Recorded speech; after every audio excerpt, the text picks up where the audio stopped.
And I learned how to play Caledonia. You remember Caledonia? No, I don't remember Caledonia. You don't remember anything. I don't remember that one. I got video of Lonnie Hampton with his suit on and his band behind him. They all dressed to the T. Well, Caledonia was a song. Okay. You know, dun da da da. Da da da da da da da da da da. I learned that on the marimbas, you know. The bass was the band behind me. Yeah, because I saw the guy standing up with and then made you feel real good when you had that rhythm behind you and it was kicking like that.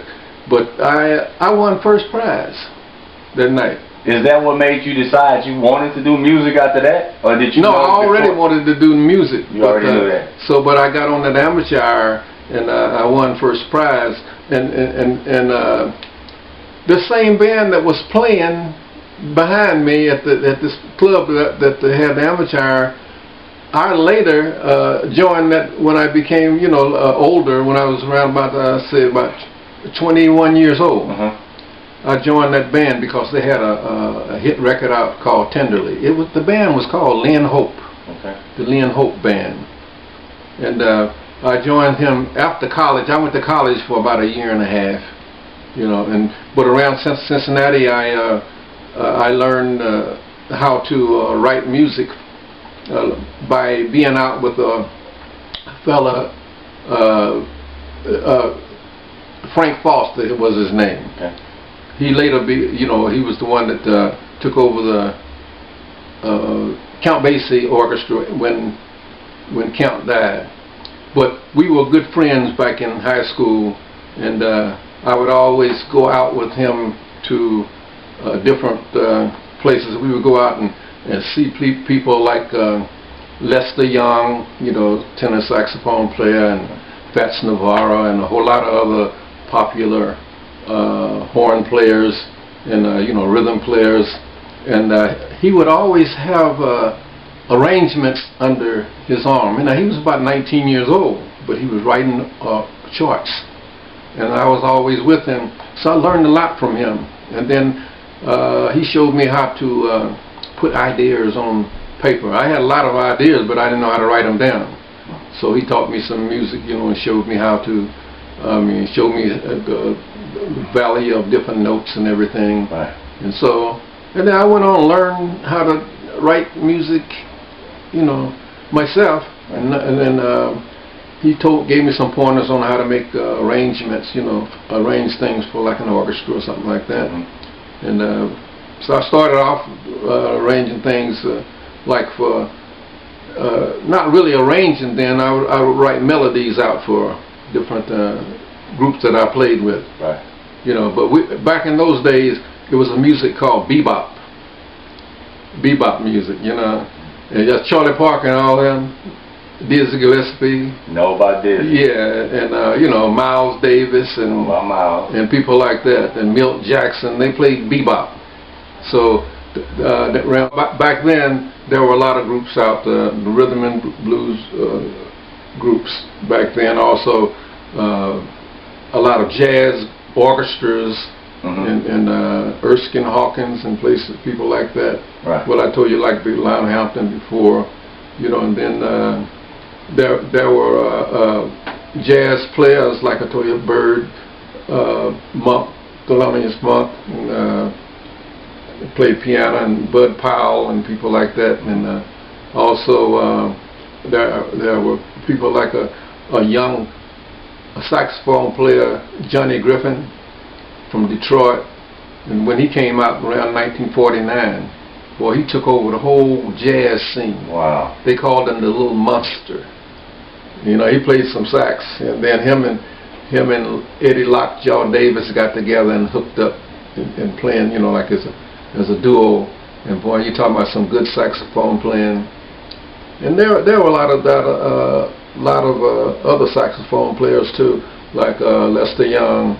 And I really liked the way he played too, but I never got to play with him. But it was another saxophone player that played with Lonnie Hampton. His name was Illinois Jacket.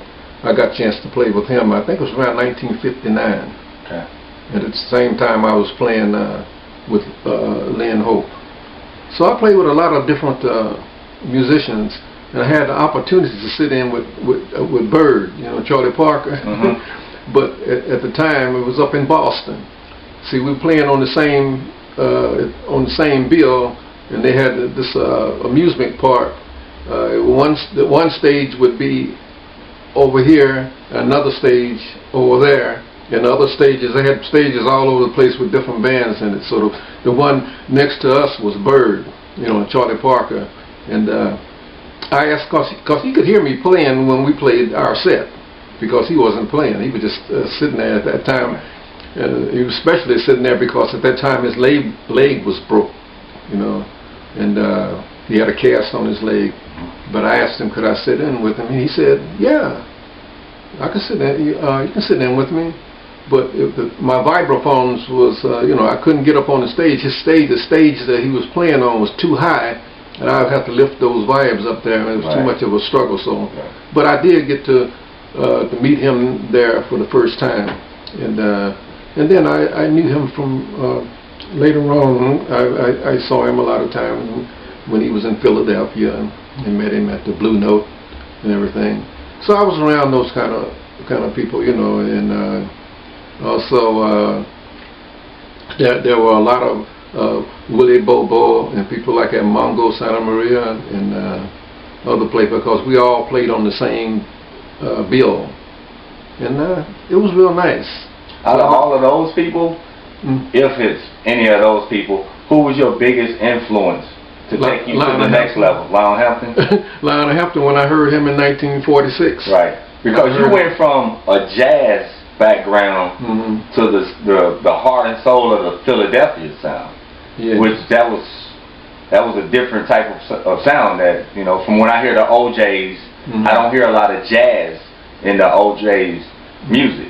Or when I heard Aretha Franklin, you know, I didn't hear a lot of jazz. That was like a totally different type of style, that Motown type of thing that was going on. The rest is history, you know. Those people became, you know, big, and that's when, after then, that's when I got with a couple of producers there in Philadelphia, Gamma and Huff, and then it wound up into a long career of hit records. Yeah, it did. We recorded the OJ's, Billy Paul, Hal Melvin, the Blue Notes, the Intruders, and then I had a thing on a record called The Horse by Cliff Noble, and you know, When We Get Married by the Dream Lovers, and I had a whole lot of hits. Nancy Wilson, Wilson Pickett, Jerry Butler. You know, and oh man, hundreds. When I looked through that, you remember the documentary? Yeah. When I looked through that, I saw out of 100 songs, I think they had you at like 60 songs on there. Yeah. And then out of the 80 pages of the book, you own like 30 of the 80 pages in the book. Oh, that was nice. Yeah, and it's like, the studio, like, you can see like you sitting behind stuff and sitting with the, you know, the Quincy Joneses and all these people. I was like, man, that must have been something.